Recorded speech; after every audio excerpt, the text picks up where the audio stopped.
Feature writing is a specialised form of journalism and a very rewarding one, both for the writers and hopefully the readers. Personally, I spent many more years as a feature writer than I did as a news reporter. I interviewed everyone from princesses, prime ministers, prostitutes, and I found it a fascinating and deeply rewarding process. And from that experience, I'd like to try and give you 5 key hints about writing excellent and readable features.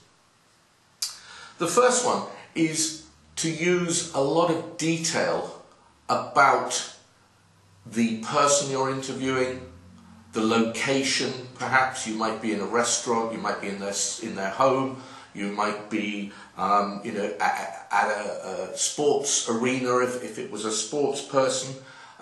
There's lots of things you can say about how they dress, what their body language is like. So really focus on the detail around you, the detail of the person.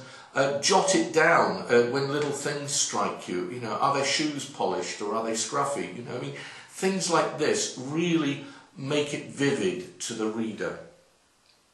The second thing is use lots and lots of quotes, especially if you're writing a profile type piece about an individual. Nothing conveys the sense of a particular person better than words from their own mouth.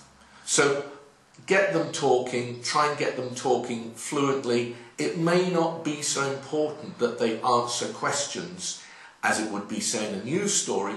Just get them talking, get the flavour of them as a person and try and use their own language to convey that to your readers.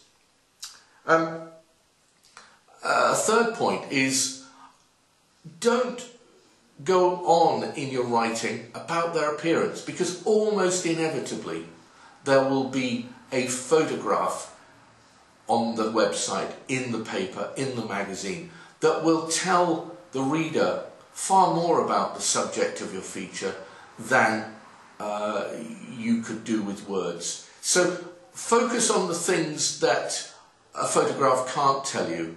How they use their hands when they're talking, whether they're sort of agitated and pace the room, all these things, you know, their style, their body language, how they react if someone else enters the room. All these things you'll never get from a photograph, but a good feature writer will soak it up and then use it later to give a portrait. That particularly applies if you're writing about one individual. At the other extreme, if you're sent to write about an event or an organisation, then get as many people as possible involved. Don't just go to the man or woman at the top or think, oh, well, I've spoken to 2 or 3 people in the office, that'll do it. Just try to get as many voices in there as you can. I'll give you a recent example. I went off to write a piece about an award-winning local restaurant. They'd won a national award, very local place, but they'd won a national award. It was a good story. Went to talk to the couple who ran the place. Yeah, fine, talked about the business, talked about how they handled the customers. And I said, could I just go in the kitchen and chat to the chefs and the kitchen staff? And they were fine, they were a little bit surprised. I went in there, I found a wonderful human interest story for the feature.